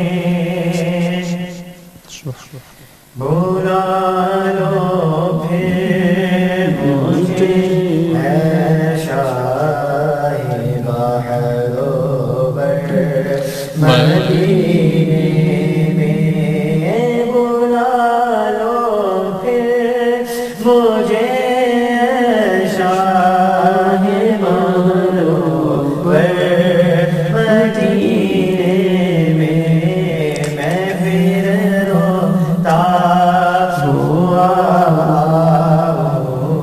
تیرے در پر مدینے میں میرا بھی تو دیکھو میں پڑا ہوں دور طیبہ سے میرا بھی تو دیکھو میں پڑا ہوں دور طیبہ سے سکون پائے گا بس میرا دل مزتر مدینے میں نہ دولت دے نہ شہرت دے مجھے بس یہ سعادت دے آقا نہ دولت دے نہ شہرت دے مجھے بس یہ سعادت دے تیرے قدموں میں مر جاؤں میں رو کر مدینے میں مدینہ اس لیے عطار چاروں دل سے ہے پیارا پیارا مدینہ اس لیے عطار چاروں دل سے ہے پیارا کہ رہتے ہیں میرے آقا میرے دل پر مدینے میں بلا لو پھر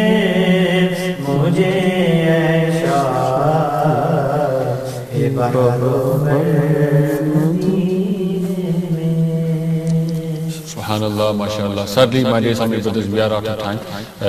For our time for this week's silsila is up. Before we leave the answer for today's question, the question was which companion of the Prophet sallallahu alaihi wasallam famously was known for migrating twice, and the answer is the companion of the Prophet sallallahu alaihi wasallam is none other than Sayyidina Usman Ghani radiyallahu ta'ala anhu. He was part of the first migration towards Habsha, and then also part of the second migration as well, i.e. he migrated on 2 occasions. He was known as, he was famous, and he was mentioned as the companion who migrated twice. Alhamdulillah, we hope that this was an increase in your knowledge, that you benefited from today's discussion about the life of the Prophet sallallahu alaihi wasallam, the companions, how they were dedicated to the cause and the message of the Prophet sallallahu alaihi wasallam, and also importantly the discussion at the end about halal and haram, and about the fact that we should try to always stick to the pure. Inshallah, next Friday we'll be here with you again with another live silsila, inshallah, another discussion for you as well. Ji. And inshallah, alhamdulillah, we've got Ustaz Sahab with us in the silsila. Although we've only got 1 minute, inshallah, we're going to end with Ustaz Sahab making dua for all of the viewers of Madani channel who have requested, and for all of us as well, inshallah.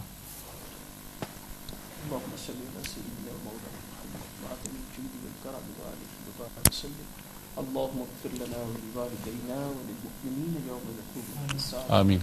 اللهم أعنا على ذكرك وشكرك وحسن عبادتك. آمين. اللهم اجعلنا من المتطهرين. آمین. اے مالک و مولا ہماری ہمارے والدین کی راقہ صلی اللہ تعالی وسلم کی ساری امت کی بخشش فرما. آمین.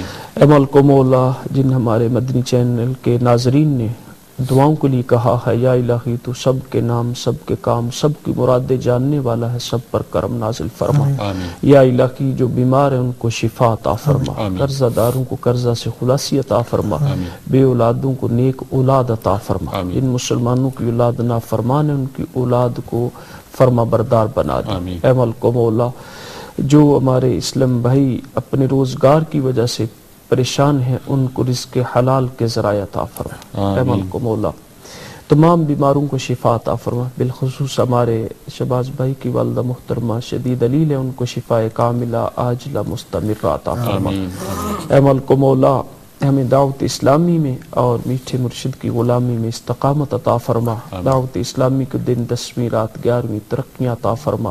یا الہی بار بار حج کی سعادت عطا فرما. اے مالک و مولا بار بار حرمین طیبین کی بعد اب حاضریاں نصیب فرما. اے مالک و مولا بالآخر مدینۃ المنورہ میں سبز گنبد کے سائے میں سنہری جالیوں کے سامنے یا الہی ہمیں شہادت کی موت عطا فرما. سبحان ربک رب العزت عما یصفون والسلام علی المرسلین والحمد للہ رب العالمین برحمتک یا ارحم الراحمین. جزاک اللہ for watching. Inshallah until next week we take ijazat from you and inshallah we'll see you again in our live silsila next week. Sallu ala al-Habib sallallahu ta'ala ala Muhammad sallallahu alayhi wa sallam.